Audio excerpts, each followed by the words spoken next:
Real estate crash of 2021 and what they aren't telling you. We keep on getting questions about when is the crash going to happen, or are we in a bubble right now, or when are we going to see the crash in 2021? So it's your choice which hat you're going to wear. You have a tinfoil hat. For those that wear this hat, they have the belief and the hope that this hat right here is going to shield you from all kinds of things, like threats from your brain, like electromagnetic fields, right? Or mind control or mind reading. It's paranoia. So really the other hat that you have is a cash flow hat. Okay? So cash flow. So with that hat, it's a buffer against all kinds of financial challenges, right? It's against, it gives you comfort. It's a pretty comfortable hat. It gives you the ability to make good choices. And it also gives you freedom. So, hi guys, I'm Jerry with Jerry Pincus Real Estate Experts here in sunny Myrtle Beach, South Carolina. There's a little bit of humor. I hope you got the joke. But in this episode, if this is your first episode, by the way, and you're just tuning in, we have hundreds of videos here on our channel on YouTube, about Myrtle Beach, about secrets from locals, about moving here, vacationing here, and about real estate. So we're here to help you avoid the pitfalls that are costly. You've heard me say this before if you have watched our videos before. But before we get started, go ahead and click the subscribe button and the bell, because you'll get alerted whenever there's a new video like this that comes out. So if you're ready to dive in, give me a thumbs up, will you? Okay, so when the real estate market crashed in 2008, anybody remember that? It triggered one of the worst recessions since the Great Depression, okay? And you would think that people would have learned something from their mistakes and figured things out, but it's basic economics, okay? Whether the economy is good or whether the economy is bad, some people make money in an up market and some people make money in a down market. And why is that? It's because they're using their brain, okay? Or is it luck? That's the question. Or is it a choice, right? So the tinfoil hat, that's the gloom and doom. Penny, the sky is falling. I don't know if you know that book. There was a chicken, I think, and an acorn fell on its head, and it thought the sky was falling. I remember that as a kid. I don't know if you remember that one. If you do, go ahead and comment below. But bank deficiencies, delinquencies have definitely increased. We know that. There's definitely unemployment. And we know about job losses, especially in retail, restaurants, hospitality industries. They have all been absolutely crushed.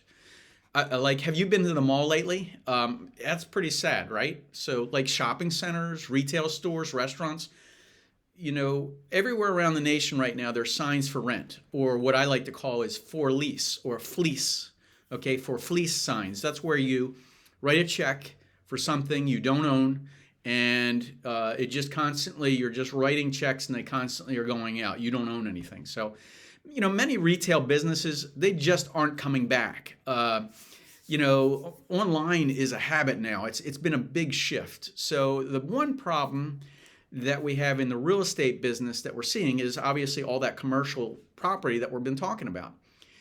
Traditional home prices, if you're a traditional home buyer, you've seen some major price increases. Lumber costs and things, everything has gone up. But the supply and demand, people really want to go and they want to upgrade. They need more room now, it seems. So other real estate, like low-end properties, or what I call the crappy properties, guess what, guys? 10 years ago, they were crappy properties and they didn't cash flow. If it was an income type property, right? They still don't cash flow. So what do you think happens with this type of a property, right? Well, you're going to probably see a bunch of these types of things for sale in one area, and you got to ask why, okay? The weak cash flow properties are the ones that are going to be in foreclosure, okay? So if you're an investor, that's not what you want to buy, okay? People say, I want a deal. I want to steal that property. No, you don't. If it's an income property, you want a property with good cash flow.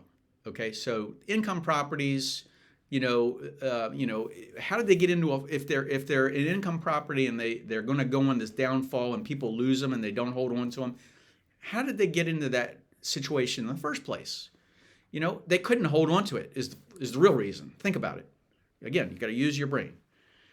They couldn't pay the bills. They didn't cash flow enough. All right. The no money down, no money a month story that, you buy from these late night TV shows or these gurus, stop thinking that you're going to pay $10,000 and put it down and you're going to control an asset and it's going to give you a 10% return, compounded hourly, and somebody else is going to manage it for you. You're not going to have any skin in the game. You're not going to manage it. You're not going to put the money in. So that's kind of like the character Moneybags, right? In Monopoly. This is fiction. So those types of properties, the ones that are over leveraged, the ones that are beyond, they just don't ever, they're not about quality properties. Those are the ones that are going to be caught in a crunch. So, and this, the best properties, they just don't go and have problems. Yeah, property prices go up and down, but they don't have the problems that other ones do. Owners who need to sell because month after month they aren't giving the money. On the other hand, that's the flow, right? Let me put my hat back on. There's the flow. Okay. On the other hand, you've got properties and owners who do not need to sell. Okay, because why? Yeah, and these are the properties you may not even see on the internet when you're looking and you're searching, right? Why? Because month after month, they send a check. They're putting money in their pocket, and there's no reason to sell. So there's the thing that I want you to realize. Okay, so that's one. Next big problem that we're seeing, okay, is there a real estate crash of 21? Next big problem we're seeing is first-time home buyers. They're getting priced out of the market. We have a lot of people who are coming in here in our area and all around the nation that just cannot afford to be in a new home anymore. Why? Because the prices have gone up so high. It's keeping people out. It's the supply and demand. Finding a good property at a low price is getting harder. So take a look at one thing, where you are or where you're looking and that sort of thing. Take a look at where prices are increasing and take a look at where prices are decreasing, okay? Take a look at where, this is where you got to use your brain. Don't listen to what all the noise is. Where are people moving to and where are people leaving from? Right now, what they're not telling you is there's a mass of people that are moving from high-taxed areas, cold weather. They're getting out of the rat race. They aren't necessarily, strapped to the job because, people have choice to work from home. They have a lot of other options. They're maybe retiring. If you're shopping and you're looking in this area anyway, we're seeing some really good values. When you compare what you can buy here for the money in a lot of other places in the nation, it's a lot of bang for the buck. So in these other places where people are migrating and leaving from, you can say, last one out, turn the light off on your way out, right? So like the light switch because, they're talking about all these people that are shifting, they're moving.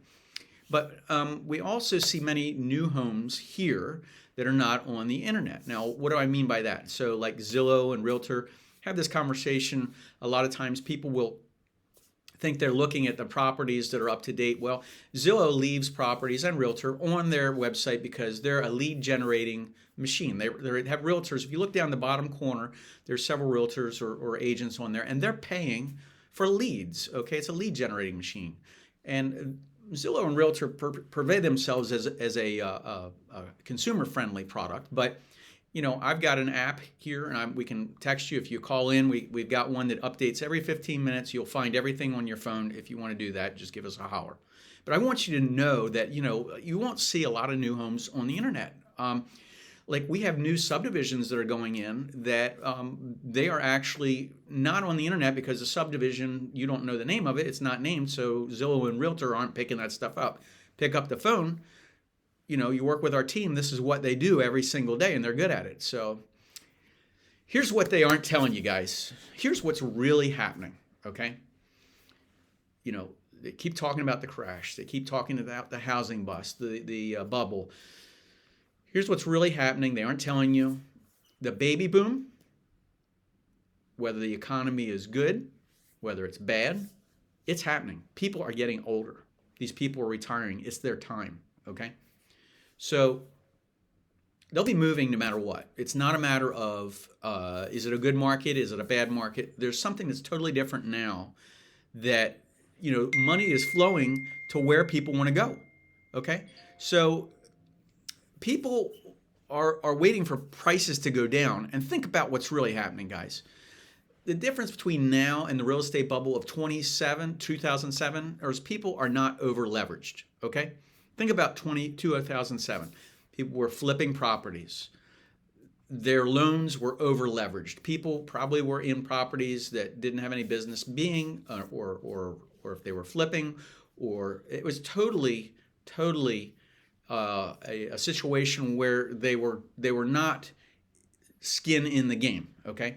Now today, you got to get a loan. If you're getting a loan, first off, you got to be really strong. Your credit has to be strong. You got to be financially sound. And people who have the properties today, pretty much a majority are financially sound. That's the big difference, okay? So people have made money in the stock market, for instance, use this as an example, and they've taken money off the table and they're putting it into real estate. Now they're diversified. They're not, all their eggs are not in one basket. So, prices are going down, no, prices are not really going down because people who have second homes, it's a high percentage of cash buyers right now, believe it or not. They don't care if they hold on to the property, if they sell it or not. They're financially stable. So just a warning, okay? You need to think, okay? It's about a shift that is really happening, okay? Think about the shift that's really happening. Now, think about that. Don't get sucked into the negative news. This volatility can either work for you or against you. So if you like this, go ahead and give me a thumbs up. Again, these videos are here to help you. We want to make sure that you're getting all the accurate information. And again, we can go into the details. There's a lot of things to cover. Pick up the phone, give us a call because we're here to help. It's Jerry with Jerry Pincus Real Estate Experts here in Myrtle Beach. We'll see you in the next episode. And if not, this guy can help. Talk to you later. Bye-bye.